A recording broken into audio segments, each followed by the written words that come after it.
Muy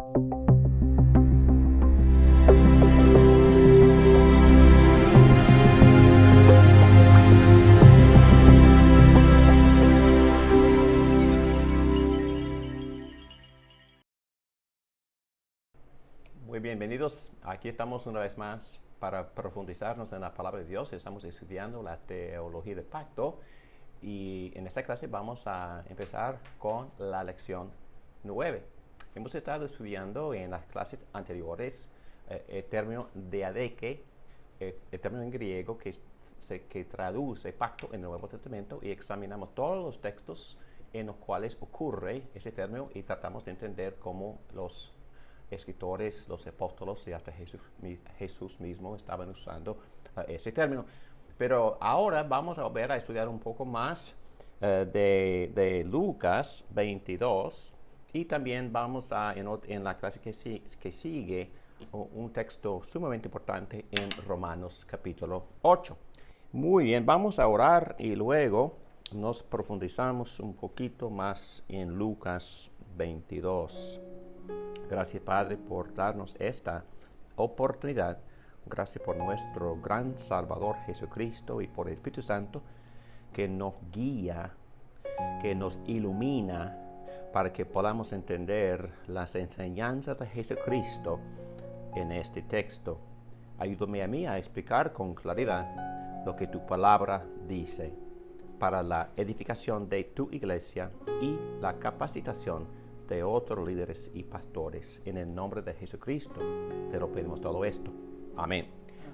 Bueno, primero que nada, quisiera enfatizar la verdad que Cristo, en este pasaje que voy a leer, está dándonos el significado de su muerte.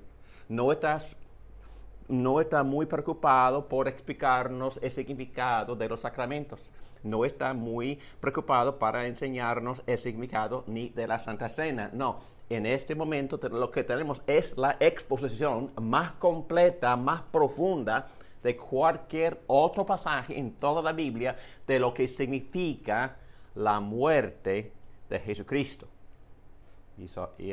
No hay nada más importante que esto, porque nuestra salvación es basada en esta enseñanza, en el significado de la muerte de Cristo. Muy bien, yo quisiera leer, empezando con el versículo 14 en Lucas 22.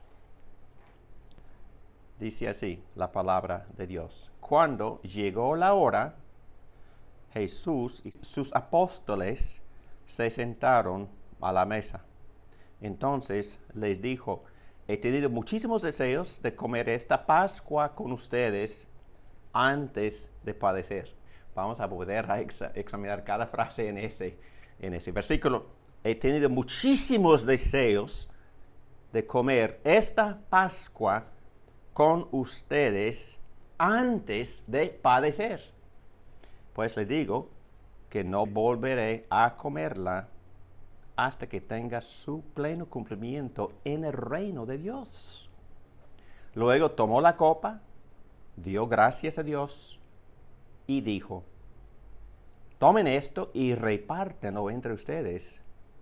Les digo que no volveré a beber de fruto de la vid hasta que venga el reino de Dios. También tomó pan y después de dar gracias, lo partió, se lo dio a ellos y dijo: este pan es mi cuerpo entregado por ustedes. Hagan esto en memoria de mí.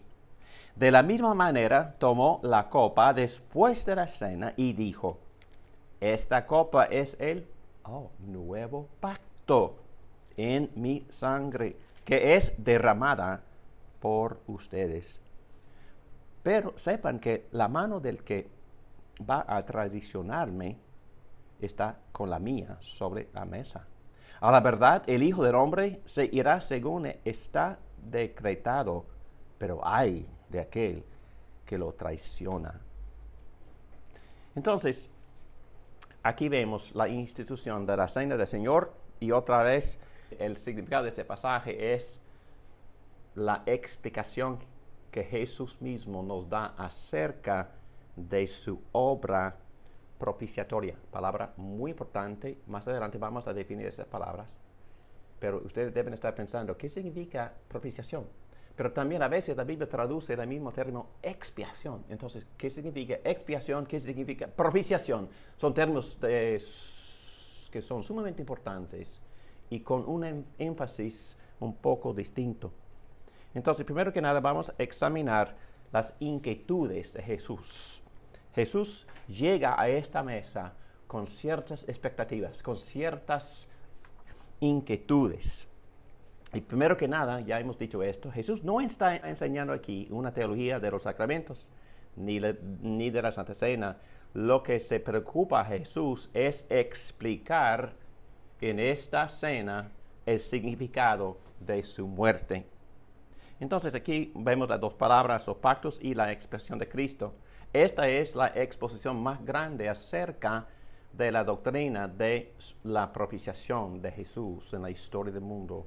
Cuando Jesús habla de su cuerpo y su sangre, está exponiendo el significado de la propiciación de Jesús y no primariamente una lección acerca de los sacramentos. Jesús está explicando a sus discípulos lo que Él iba a hacer el día siguiente. De antemano, quiere explicarles por qué Él tenía que morir y lo que lograría con su muerte. ¿Alguien quiere darme una definición de la palabra propiciación? Sí. ¿Sí? Creo que propiciación es tomar la ira del Señor, ¿no? O sea, Él voluntariamente tomar el castigo, la ira de Dios, propiciar. Propiciar. Sí, entonces, Cristo colgándose de la cruz, hemos hablado de esto en clases anteriores. En primer lugar, la cruz apunta o señala, se dirige a Dios mismo. Entonces, la palabra literalmente propiciar quiere decir satisfacer o complacer. En otras palabras, Dios está con la necesidad de ser reconciliado porque Él no puede lidiar con el pecado. Entonces, Dios es justo, es un juez justo y tiene que castigar el pecado. Entonces, lo que Cristo está haciendo en la cruz principalmente está satisfaciendo la justicia de Dios, absorbiendo la ira que nuestro pecado merece. Entonces, propiciar la cruz es una propiciación, una satisfacción ¿de qué? De la justicia de Dios. Y expiar es un poco confuso para mí porque en la Biblia, en inglés, la misma palabra se traduce más a menudo atonement. Y atonement, ok, pero ¿qué significa atonement? Bueno, hay que jugar un poco con las dos palabras.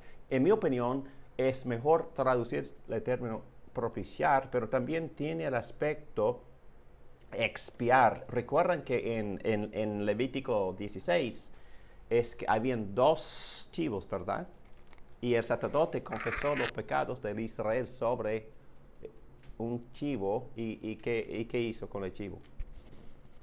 Uno de ellos lo echó al desierto y el otro lo sacrificó. Ok, muy bien. Y el chivo expulsado, ¿qué está haciendo con el pecado? Llevando el pecado. Llevando. Entonces, expiar se podría traducir llevar, pero también se traduce cubrir. En otras palabras, la cruz también se dirige al pecado. ¿Para qué? Para cubrirlo, para removerlo, para llevarlo, para quitárnoslo. Expiar. ¿Comentario? Expiar para mí es borrar, ¿no? Borrar también. Las culpas, borrarlas, Sí, eliminarlas. Borrar, muy bien dicho. Entonces, hay muchísimo significado con este concepto. Cristo en la cruz está haciendo, hemos dicho que está haciendo 4 cosas, pero estamos enfatizando que está satisfaciendo, está propiciando la justicia, pero también está expiando pecado, está borrando, llevando, quitando. Entonces está eliminando y cancelando la deuda de pecado y también el castigo y la condenación. Muy bien, cosas importantes. Entonces Jesús explica el significado de su muerte a la luz de los pactos. No es posible entender el significado de la muerte de Jesús aparte de lo que, según él mismo, está haciendo para cumplir los pactos. Jesús lo hace claro, que usted no puede entender la propiciación de Jesús si no entiende la teología del pacto. Jesús pone la enseñanza acerca de su propia muerte en el contexto del cumplimiento de los pactos. Muy bien.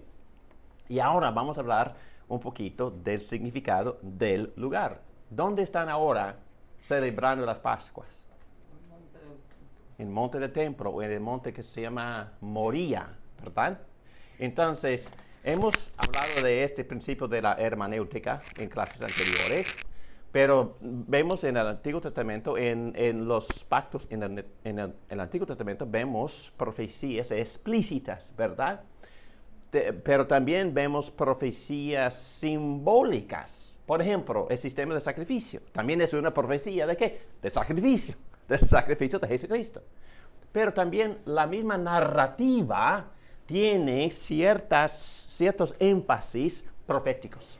Entonces, muchas cosas habían pasado en este mismo monte 1000 años antes y 2000 años antes. Si volvemos hacia 2000 años, encontramos a Abraham y Isaac subiendo al monte, ¿qué? Para sacrificar a su hijo. Entonces, ya conocen la historia. Al llegar al monte Moría, Abraham e Isaac subieron al monte. Y a la cima del monte, antes de que Abraham haya tomado la vida de Isaac, el ángel de Jehová gritó del cielo y dijo: no extienda tu mano sobre el muchacho, ni le hagas nada.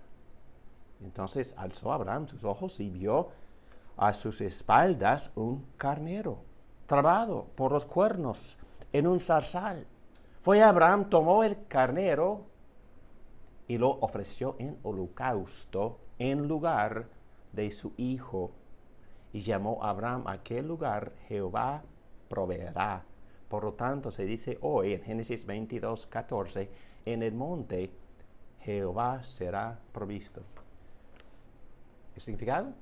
Ahí están, en el mismo lugar, celebrando las Pascuas, en este momento celebrando la primera cena del Señor, en el mismo lugar. Pero también hay más. 1000 años antes, es decir, ahora estamos en 1000 años antes de Cristo, pero 1000 años después de Abraham y 1000 años antes de Cristo, vemos otro evento en el mismo lugar, David, que hizo un censo. Pero fue prohibido contar sus caballos y sus carros, porque Dios quería que se glorificara a Él, que su propio pueblo confiara en Él y no en tanques y misiles. ¿Verdad? Entonces, pero por su temor y por su falta de confianza, él hizo el censo y por eso Dios quiso castigarlo. Y ahí vemos algo terrible. Respondiendo a la desobediencia de David, Dios envió el ángel destructor y murieron 70,000 personas. Y mientras aquel ángel se acercaba a Jerusalén, Dios llamó desde el cielo y dijo al ángel a que cese. ¡Stop! En ese sitio, David deseó ofrecer un holocausto de acción de gracias por la misericordia de Dios al salvar a Jerusalén, porque miles tras miles de personas más hubieran muerto si el ángel hubiera llegado a Jerusalén. Resultó que la tierra donde David quería ofrecer el sacrificio pertenecía a un jebuseo. Entonces, son dos pasajes. Un pasaje, el hombre se llama Ornán, el otro se llama Arauna, en 2 Samuel, capítulo 24, pero en 1 Crónicas 21 se llama Ornán. Pero de todos modos, es la misma persona. En estos dos pasajes se nombra de forma diferente. Y David le pidió a este jebuseo, déjeme comprar su terreno para ofrecer sacrificios a Dios por salvarnos por causa de mi pecado. Y Arauna le dijo a David, todo lo que su majestad necesite, yo se los doy. Y luego tenemos las famosas palabras de David, de ninguna manera yo te pagaré su precio. No voy a ofrecer al Señor mi Dios holocaustos que no me cuesten nada. Y por un precio exorbitante, David compró la tierra y ofreció sacrificio. Ahí, y en Crónicas capítulo 3, versículo 1, aprendemos que esa parcela de la tierra es el lugar donde Salomón construyó el templo. Entonces tenemos 3 eventos en el mismo lugar. Sacrificio, la provisión de Dios por no sacrificar a Isaac. Luego la protección en el mismo lugar para que el ángel no destruyera Jerusalén. Y también construyeron el templo. ¿Y dónde están? Están ahí muy cerca, quizás algunos pocos metros del templo. Y ahí están celebrando la cena del Señor basado en las Pascuas, en un lugar que tiene mucho significado histórico. Muy bien. Número 3, el significado de la comida. Y vamos a hacer 4 observaciones acá. Vamos a ver primero el deseo de Cristo. Y al estudiar esto me tuvo un gran impacto. Hasta compartí estas enseñanzas con mis propios hijos, porque estoy totalmente maravillado por el amor de Cristo, que como se expresa en Lucas 22:15, donde dice, entonces les dijo, he tenido muchísimos deseos de comer esta Pascua con ustedes. Vamos a enfocar en esa frase, muchísimos deseos. Notemos que Jesús tenía un anhelo muy grande para comer esta cena. Esta palabra en griego, desear, quiere decir un fuerte anhelo, una disposición de complacencia y voluntad. Jesús tenía esta voluntad y deseo, a pesar de que él sabía lo que iba a pasar, a pesar de que iba a sufrir, empezando desde la misma noche, a pesar de lo que sus propios discípulos lo iban a hacer los discípulos, lo iban a abandonar por completo. De todos modos, aquí vemos el deseo, muchísimo deseo. Eso es sorprendente. Todos tenemos eventos en nuestras vidas que son tan dolorosas, que tenemos flashbacks o de repente memorias que nos sacuden. A veces estas memorias nos despiertan a la medianoche. En el caso de Jesús, él vivía su ministerio entero consciente de que llegaría este día, el día de su padecimiento. Y aquí en el aposento alto, Jesús les está diciendo a sus discípulos que yo sé lo que viene. Sin embargo, he tenido mucho deseo de sentarme y comer esta cena con ustedes. Jesús sabía que tanto le costaría esta cena. Ninguno de sus discípulos entendía. A pesar de todas las enseñanzas que les había dado por 3 años acerca de sus sufrimientos y muerte, ellos no captaron la idea hasta después de la resurrección. Pero Jesús sí entendía. Él entendía que por eso vino. Y todavía dijo, he deseado comer esta cena con ustedes. A pesar del costo, a sí mismo, a pesar del sufrimiento, a pesar de su presciencia de lo que ha de suceder en el jardín de Getsemaní y después en el Calvario, Jesús dice, he deseado comer esta cena con ustedes. Vemos aquí mucho amor de Jesucristo, ¿verdad? La segunda cosa, el amor de Cristo. En segundo lugar, vamos a considerar lo que esas palabras en el versículo 15 dicen acerca del amor que Jesús tiene para sus discípulos. A pesar de que uno de sus discípulos en la misma noche lo iba a traicionar. Entonces tenemos una serie de fracasos, ¿verdad? Judas, Pedro y luego todos sus discípulos lo iban a abandonar en esa misma noche. Y vemos aquí, además en esa misma ocasión, los discípulos estaban argumentando entre sí acerca de cuál de ellos era el más grande. ¿Qué cosa? Están aquí en el momento más significativo de la vida de Jesús, en la vida de la historia del mundo. ¿Y qué están haciendo los discípulos? Están portándose como niños. Soberbia. Y todavía Jesús dice, he deseado comer esta cena con ustedes. Imagínense la discordia, una experiencia paralela podría ser que usted está conduciendo el coche a la iglesia en busca de paz y tranquilidad en la presencia del Señor, y sus hijos están peleando agresivamente. Eso pasa, ¿verdad?, con las familias. Aquí está Jesús en la ocasión de la noche más importante de la historia del mundo, y sus discípulos están argumentando acerca de quién es el más grande. Pero es aún peor que eso, porque Pedro está presente en la cena y él va a negar a Jesús 3 veces antes del próximo amanecer.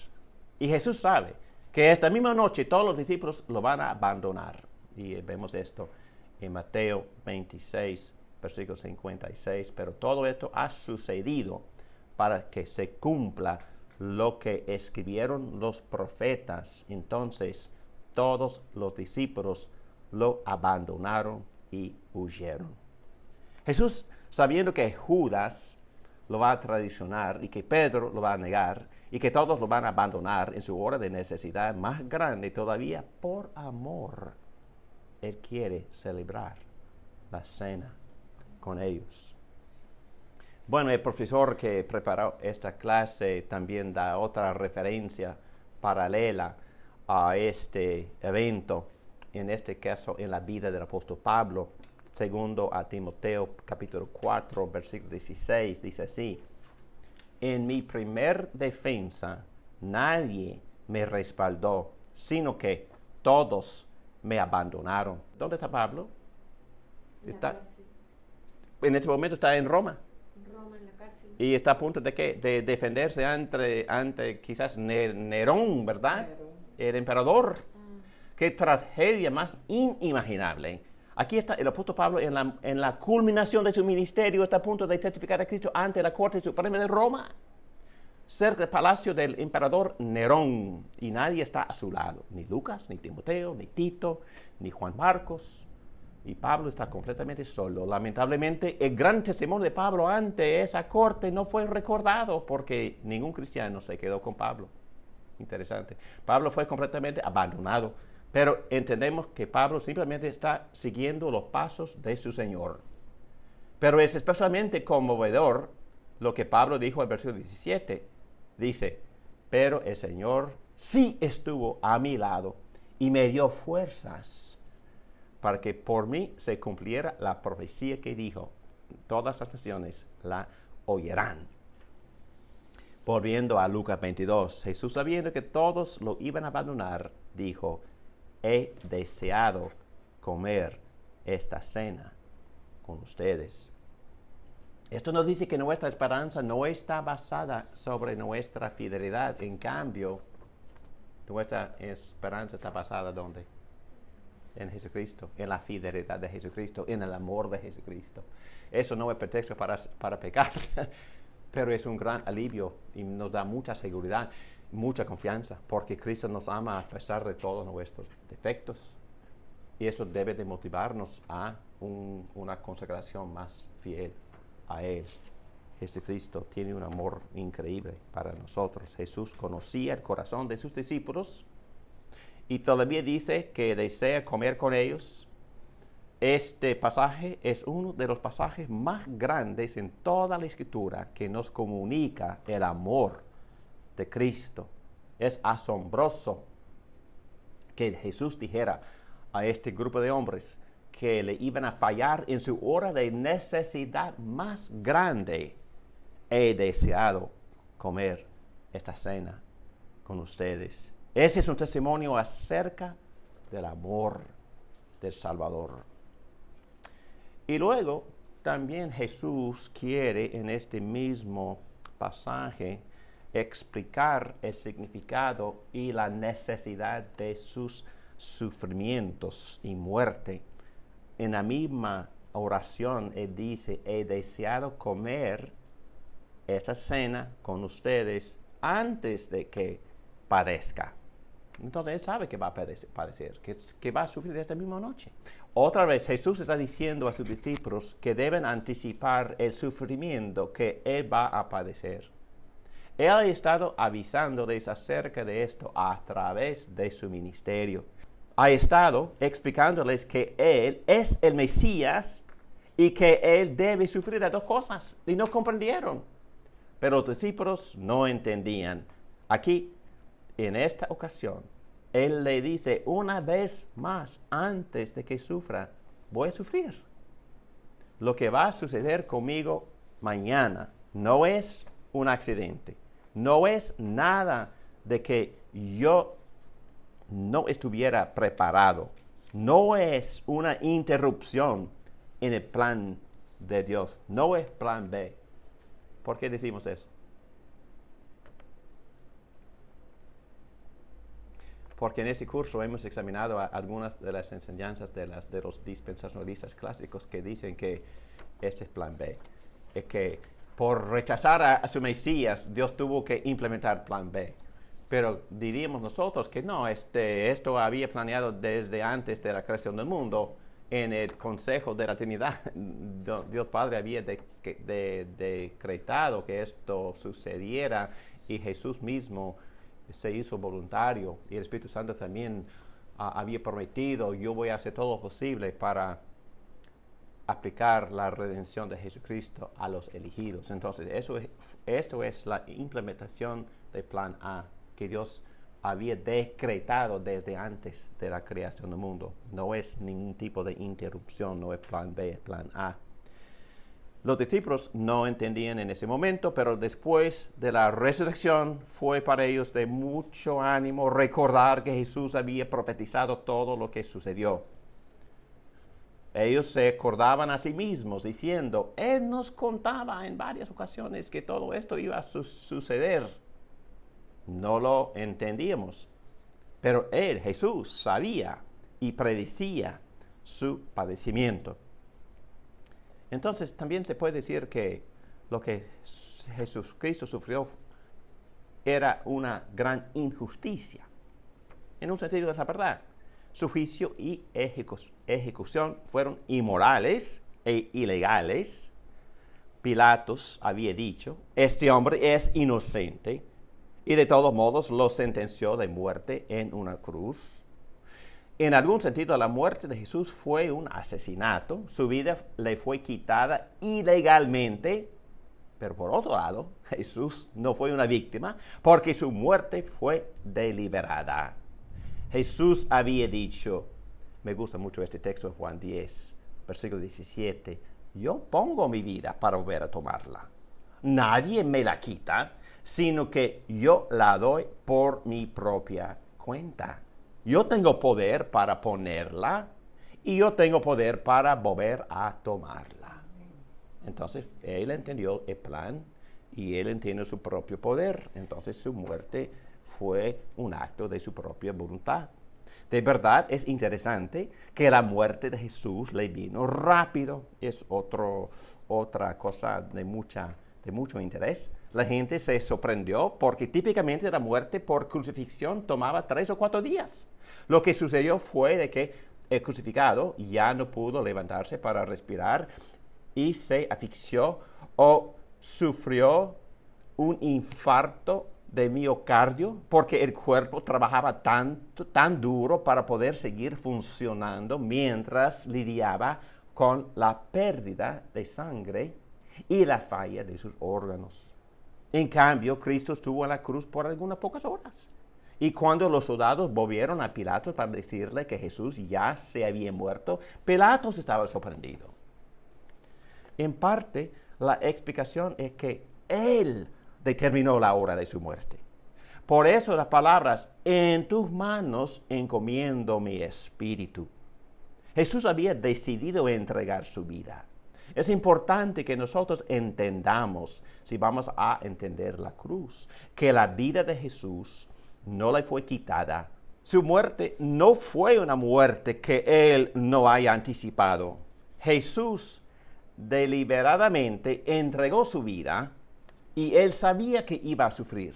Los discípulos fueron sorprendidos, pero Jesús no. Y luego observamos otra cosa en esta cena y en estas comunicaciones de Jesucristo. La D dice el juramento o el voto de Cristo. Volviendo al texto de Lucas 22, el versículo 16, dice así: pues les digo que no volveré a comerla hasta que tenga su pleno cumplimiento en el reino de Dios. Luego tomó la copa, dio gracias y dijo: tomen esto y repártanlo entre ustedes. Les digo que no volveré a beber de fruto de la vid hasta que venga el reino de Dios. Jesús está tomando un juramento, un voto. Él está diciendo a sus discípulos: no comeré estas Pascuas con ustedes otra vez hasta sea cumplido todo el reino de Dios. No tomaré la fruta de la viña hasta que venga el reino de Dios. La próxima vez que nos sentemos en esta cena será en la cena de las bodas del Cordero. Apocalipsis capítulo 19, versículo 9. Eso acontecerá cuando el cumplimiento del reino de Dios haya venido. Recordemos que las Pascuas simbolizaban el éxodo. Este es un punto sumamente interesante, porque ustedes saben que en ese momento histórico habían matado el cordero y habían pintado los postes de la puerta con la sangre del cordero, y cuando el ángel destructor pasaba por ahí, la gente que tenía sangre en sus postes, en otras palabras, la gente cubierta con la sangre, fue gente rescatada o gente salvada. Y ese momento también tiene mucho significado que vamos a ver. Tiene mucho significado en aquel entonces, pero mucho significado en cuanto a lo que es el Evangelio y lo que también hizo Jesucristo en la cruz. Vamos a ver. Recordemos que las Pascuas simbolizaban el éxodo de Israel en Egipto. También señalaban o apuntaban al rescate del pecado. Jesús habla de esto en Juan capítulo 8. En el mismo sentido, cuando Él nos rescata de la esclavitud del pecado, lo hace por su obra redentora en la cruz. Entonces, el éxodo de Egipto también es una profecía de otro éxodo o otra salida o otra partida, vamos a ver. Es decir, aquí también señalaban el último rescate de pecado y muerte, lo que lograría Jesucristo.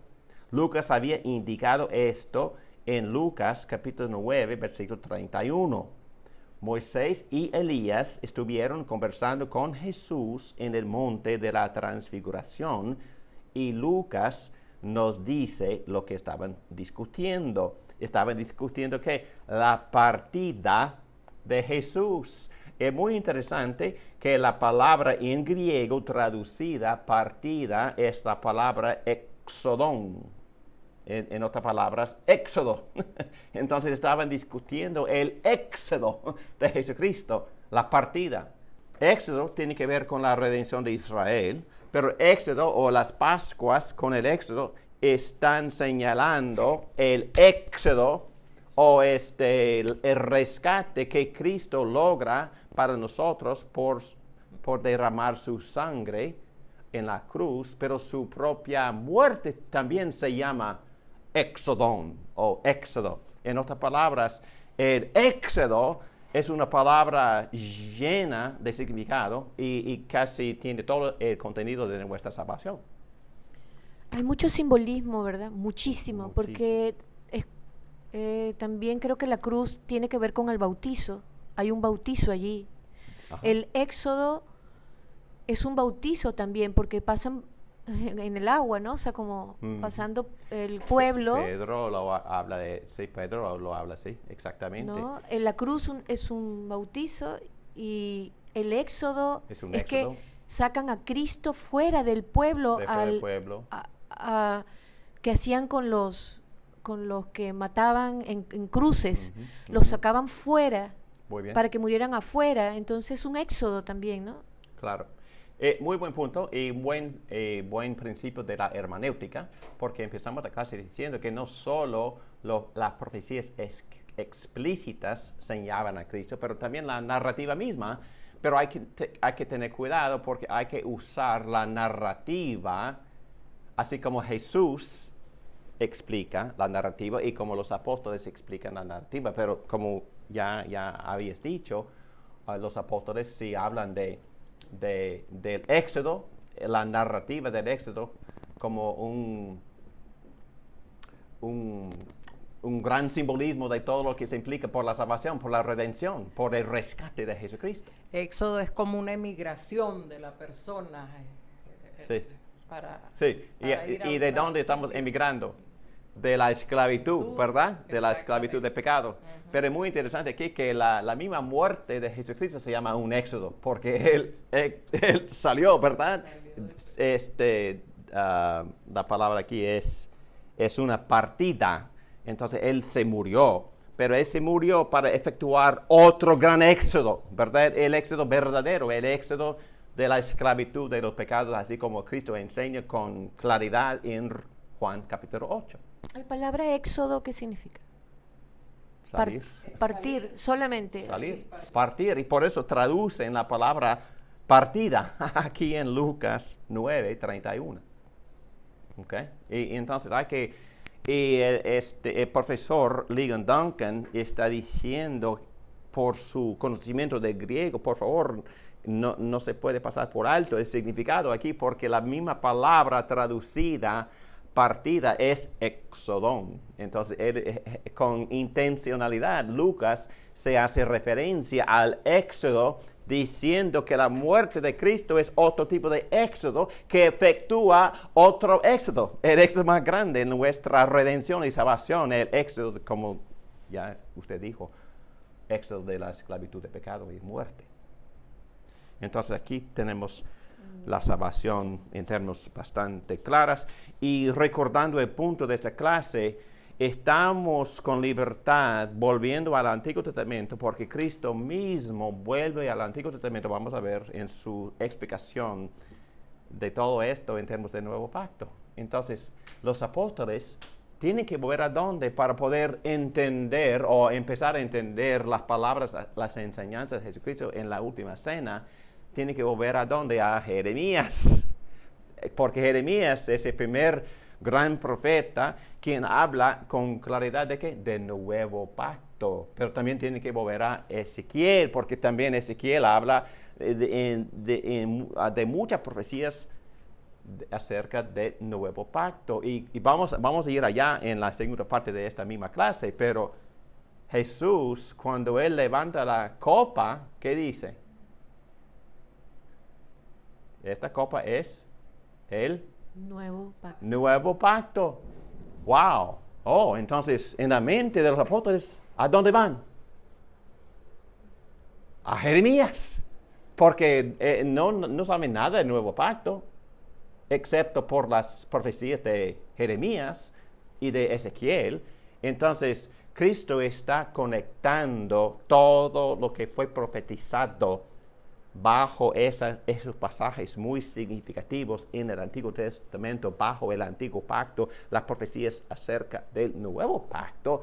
Y Cristo está diciendo en voz alta, aquí estamos. Yo soy, aquí estamos. En el día de cumplimiento de todas esas profecías. Y por supuesto que no entendieron todo, es que yo tampoco hubiera entendido, pero más adelante sí entendieron, y en sus propias enseñanzas los apóstoles hablaban del Evangelio en términos del cumplimiento de esas profecías acerca del nuevo pacto, aplicando todo a los creyentes ahora. Ok, muy bien. ¿Dónde estamos? En Lucas, en 9, otra vez dice, versículo 31, tenían un aspecto glorioso y hablaban de la partida o el exodón de Jesús que Él estaba por llevar a cabo en Jerusalén. Interesante, ¿verdad? Jesús en Lucas 22, en versículos 16 y 18, está acertando que Él no cenará nuevamente con sus discípulos hasta que haya establecido la consumación completa del reino. Luego cenará con su pueblo en la boda del Cordero. Lucas capítulo 12, versículo 37, Jesús está avisando a sus discípulos que estén listos para su regreso y le dice, entonces, Cristo en este pasaje está hablando de su segunda venida y está hablando de la cena de la boda. Dichosos los siervos a quienes su Señor encuentre pendientes de su llegada. Créanme que se ajustará la ropa, hará que los siervos se sienten a la mesa y Él mismo se pondrá a servirles. ¿Qué? ¿Quién es Él mismo? Jesús va a servirles a quiénes? A los discípulos. Pero ¿cuándo y dónde? En la cena, en la banquete de la boda del Cordero. Después que en la segunda venida, cuando se tenga la cena de la boda del Cordero, va a ser exactamente lo que hizo Dios, en Jesucristo nos va a servir a nosotros, como hizo como lo hizo en la primera cena del Señor. ¿Recuerden el contexto de la última cena?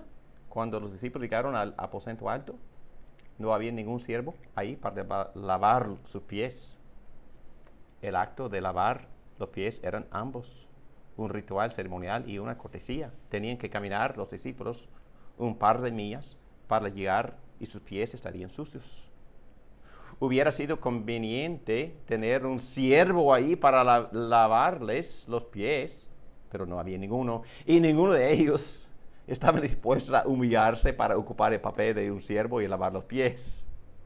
Estaban ahí la cuenca, el agua y la toalla, pero no había ningún siervo.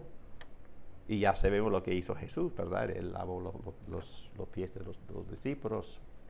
Así que se levantó de la mesa, se quitó el manto, se ató una toalla a la cintura, luego echó agua en un recipiente y comenzó a lavarles los pies a los discípulos y secárselos con la toalla que llevaba a la cintura.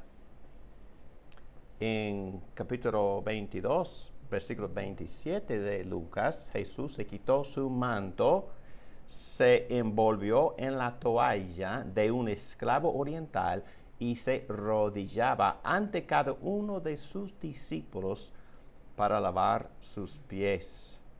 En Lucas 12:37, Jesús dice que en la cena de bodas del Cordero, los discípulos van a estar sorprendidos de nuevo porque Él que los va a servir será Jesús. Él estará sirviéndonos mientras nos reclinamos en la mesa de la cena del Cordero. Entonces eso es sorprendente, ¿verdad? Que Jesús nos servirá en el banquete de su propia boda. ¿Qué cosa? En verdad nunca llegará el día en que no nos sea necesario que Jesús deje de servir. Jesús tomó un voto de que no cenaría con nosotros hasta que el reino haya sido consumado por completo. Y número 4, dice la primera cena del Señor. Entonces aquí Cristo expone el significado de su muerte, el significado teológico, el significado basado en cómo Él está cumpliendo las promesas y las profecías del Antiguo Testamento y principalmente cómo su muerte cumple todas las promesas de Jeremías y Ezequiel hablando del nuevo pacto. Aquí dice en las notas, por primera vez desde que se inició la cena de las Pascuas hacia el año de 1444 a.C., Jesús hizo algo que nunca había sido hecho.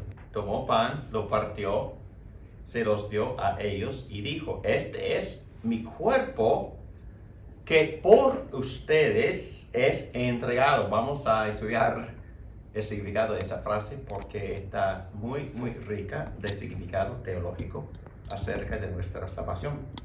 Tomen, coman, hagan esto en memoria de mí. Y luego tomó la copa y dijo, esta copa es el nuevo pacto en mi sangre, la que es derramada por muchos para la remisión de los pecados. Bébanla. Así Jesús instituyó la primera cena del Señor del nuevo pacto. Vamos a ver, vamos a hablar, Jesús habla aquí del significado del pan. Y es muy importante entender que Jesús no nos está dando una teología del sacramento. No está mencionando nada de lo que significa la Santa Cena. Él está explicando el significado de su muerte en términos del nuevo pacto. Jesús no se refiere de alguna manera mágica ni mística. No habla de que su cuerpo había llegado a ser, o el pan que había llegado a ser literalmente carne. Jesús está de pie enfrente, ahí está su cuerpo, ¿verdad? Enfrente de ellos.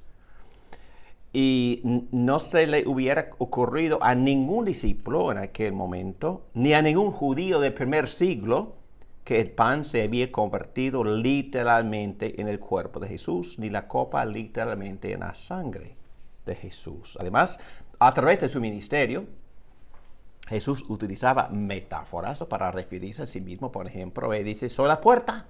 También dijo, soy el camino, o soy la sal, soy la luz. Pero nadie está diciendo que literalmente Cristo había convertido en esas cosas. Yo soy la puerta, creían los discípulos que Jesús literalmente se había convertido en una puerta. Claro que no. En Juan 6, el pasaje que los católicos usan como su base de su teología de transustanciación, Jesús dice, si no comen de la carne del Hijo del Hombre y beben su sangre, no tienen vida en ustedes. Se dice de los que tomaron las palabras de manera literal en ese pasaje, que no entendían a Jesús. Esta es la dinámica de la interacción en Juan capítulo 6, versículos 25 a 71. Nadie entendía las palabras de Jesús, excepto quizás Pedro al final. Jesús no está enseñando la doctrina de transustanciación, no está enseñando la posición católica ni la ortodoxa griega acerca de la presencia de Cristo en el sacramento. Entonces vamos a considerar lo que Jesús sí está enseñando. Bueno, hace referencia a Isaías 53. Jesús está presentando una ilustración del siervo magullado de Isaías 53. El teólogo Joaquín Jeremías hace aceptar. Cualquier judío del primer siglo, al oír a Jesús decir, este es mi cuerpo y sangre, de inmediato, ¿qué pensarían? ¿Dónde están? Un sacrificio. Sí, porque ¿dónde están? Están ahí como metros, están muy cerca del templo y está usando Jesús los términos de sacrificio, del pacto en el templo y de inmediato van a pensar en esos sacrificios. Pensarían de las dos partes que constituyen el sacrificio en el templo. La carne fue consumida, la sangre fue drenada y rociada en el altar y en la gente, y sus mentes van a ir allá. También el aposento alto está cerca del templo. Al oír las palabras cuerpo y sangre, van a pensar inmediatamente en un sacrificio de pacto. Jesús está diciendo, soy el sacrificio verdadero de pacto. Él es exactamente lo que Jesús está enfatizando en sus enseñanzas en la cena del Señor. Y luego hay otro autor, no solo Lucas, pero también el apóstol que escribió el libro de Hebreos en capítulo 10, desarrolla con mucha mucha plenitud, como el sacrificio de Cristo cumple las promesas del nuevo pacto. Señora, quisiera leer ese texto, por favor, Hebreos capítulo 10, 1 a 9. La ley es solo una sombra de los bienes venideros y no la presencia misma de estas realidades. Por eso nunca puede, mediante los mismos sacrificios que se ofrecen sin cesar año tras año, hacer perfecto a los que adoran. De otra manera, ¿no habrían dejado ya de hacerse sacrificios? Pues los que rinden culto, purificados de una vez por todas, ya no se habrían sentido culpables de pecado.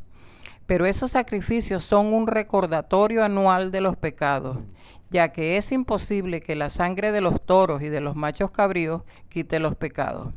Por eso, al entrar en el mundo, Cristo dijo: a ti no te complacen sacrificios ni ofrendas.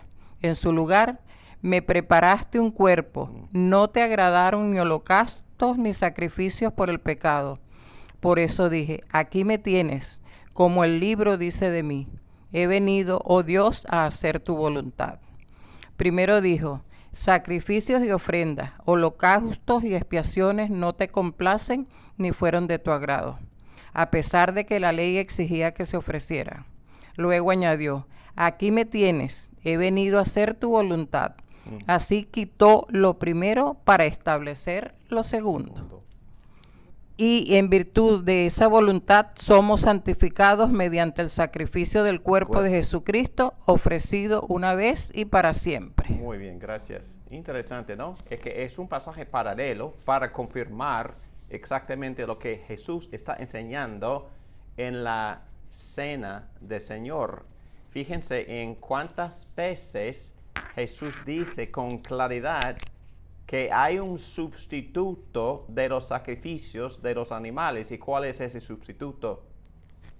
Lo dice en versículo 5 y también en el versículo 10. Léelo. Por eso, al entrar en el mundo, Cristo dijo: a ti no te complacen sacrificios ni ofrendas. En su lugar, me preparaste un cuerpo. En su lugar. ¿En el lugar de qué? Del animal. En que fue sustituto su cuerpo. Y por eso dice que este pan es mi cuerpo. Entonces, no hay confusión, ¿verdad? Jesús está diciendo que las promesas del nuevo pacto están cumplidos en mi cuerpo. Y fíjese en versículo 10 también, por favor.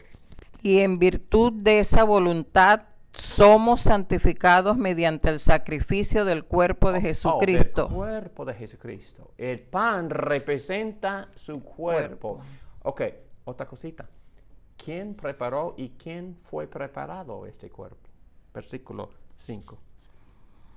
Por eso, al entrar en el mundo, Cristo dijo: a ti no te complacen sacrificios ni ofrendas. En su lugar, me preparaste un cuerpo. No te agradaron ni holocaustos ni sacrificios. Cristo está orando, está citando, yo creo que un salmo aquí, ¿no?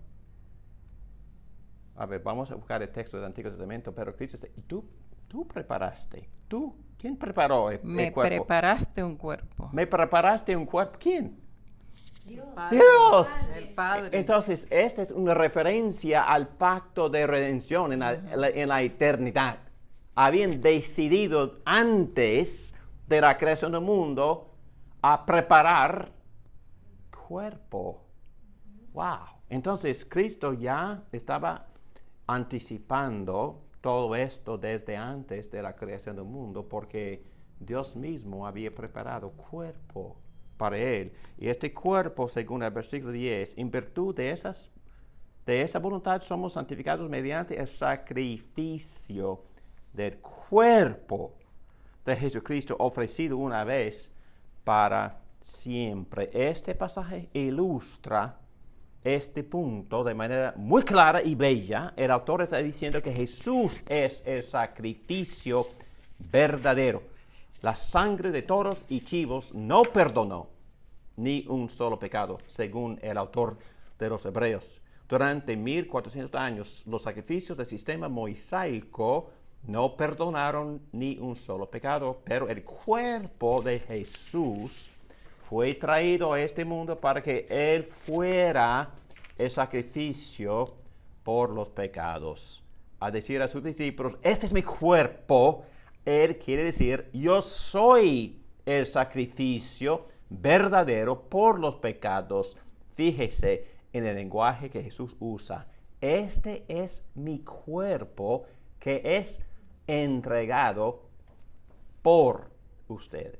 Él confirma al terminar el versículo 5 que ha venido Dios a hacer su voluntad. Hacer su voluntad. No, Cristo vino voluntariamente para hacer la voluntad del Padre, de Dios mismo. Él vino voluntariamente, se sacrifica voluntariamente, Él voluntariamente entrega su vida. Él mismo lo dice y lo dice también en el Evangelio de Juan, en el texto que ya hemos leído. Entonces, toda esta cosa que esa tontería de los que dicen que eso fue un abuso del Padre, es decir, no, es que fue algo planeado.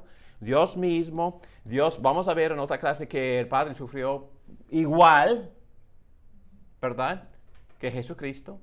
Y entonces ese plan que Jesús está implementado, que había decretado desde antes de la creación del mundo.